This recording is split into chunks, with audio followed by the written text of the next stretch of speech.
میرے دوستو، انسان کو کل عقل بھی مل جائے تو پھر بھی اللہ کی حکمت کا وہ احاطہ نہیں کر سکتا۔ رب کریم کو زیادہ پتہ ہے کہ ہمارے لیے کون سی چیز بہتر ہے اور کون سی چیز ہمارے لیے نقصان کا باعث ہے۔ اللہ تبارک و تعالی کی حکمت یہ چاہتی ہے کہ میرے بندے پریشان نہ ہوں۔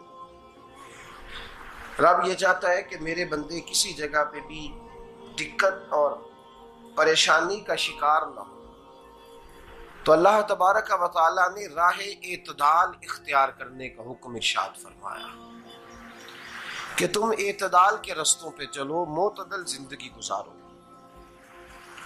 افراط و تفریط سے بچو۔ آج جس معاشرے میں ہم وقت گزار رہے ہیں، اس معاشرے میں ہم اس بات کو سمجھنے سے قاصر ہیں کہ اصل ہمارا مسئلہ کیا ہے۔ ہمارا اصل جو مسئلہ ہے اس کی شناخت ہمیں کیسے ہوگی اور ہم پھر اس تک رسائی کس انداز میں حاصل کر پائیں۔ ہم ہمیشہ اپنی آمدن بڑھانے کے چکر میں رہتے ہیں، ایک کام اور شروع کر لیں، پارٹ ٹائم جاب شروع کر لیں، کوئی سائیڈ بزنس اس کا آغاز کر لیں۔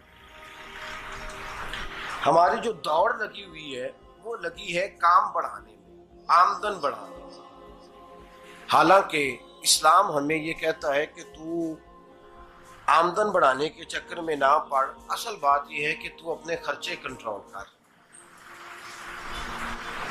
تنگ انسان وہ نہیں ہوتا جس کی آمدن تھوڑی ہوتی ہے۔ یہ توجہ کیجیے گا میری بات، یہ قیمتی بات ہے اور گفتگو ساری کا لب لباب ہے۔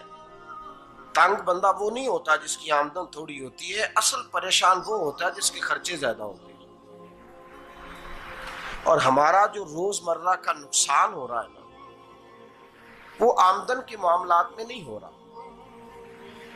بنیادی نقص جو واقعہ ہو رہا ہے وہ یہ ہے کہ ہمارے اخراجات زیادہ ہیں،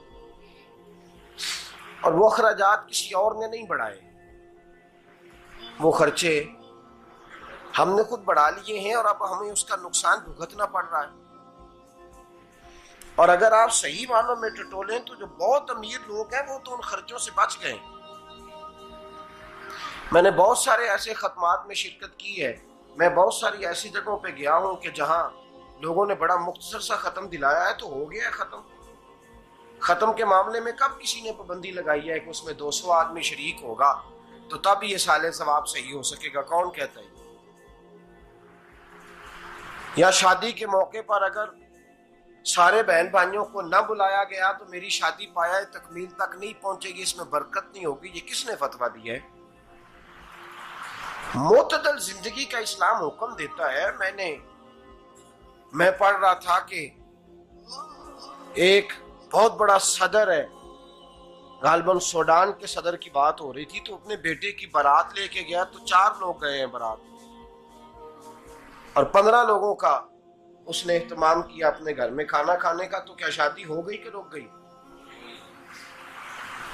تو بھائی راگ الاپنا اس بات کا کہ بڑی پریشانی ہے، کوئی سائیڈ بزنس شروع کیا جائے فلان جگہ فلان جگہ فلان جگہ، تو اصل معاملہ یہ ہے کہ پہلے ایک بندہ کماتا ہے تو پھر بھی گھر ہی چلتا ہے، پھر بڑا بیٹا ساتھ شامل ہوتا ہے تو پھر بھی گھر ہی چلتا ہے، پھر منجلا بیٹا شامل ہوتا ہے تو پھر بھی گھر ہی چلتا ہے۔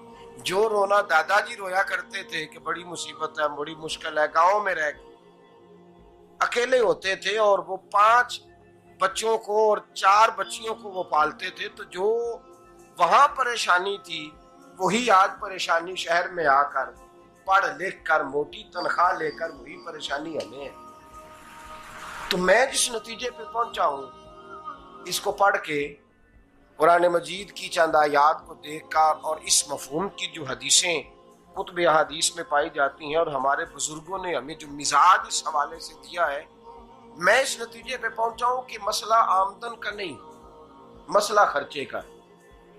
ہمارے خرچے بنیادی طور پر زیادہ، اور اگر پھر ہم زیادہ بوجھ خواتین پہ ڈالتے ہیں کہ وہ مطالبے زیادہ کرتی ہیں، اور اگر آپ مجھ سے پوچھیں تو خواتین کی بھی اگر کسی جگہ کوئی عادت خراب ہوتی ہے تو اس میں اصل کردار اس کا ہوتا ہے جو وہ عادت خراب تو کیوں اپنے گلے سے اتار کے آپ کسی کے گلے میں بات ڈالنے کے چکر میں ہیں؟ وہ خواتین کی طبیعت نہیں ایسی ہے. اصل بات یہ ہے کہ ہم نے عادت ڈالی ہے، ہم نے یہ مزاج ان کو دیا ہے تو ان کا بنا ہے، نہ کیسے بن سکتا.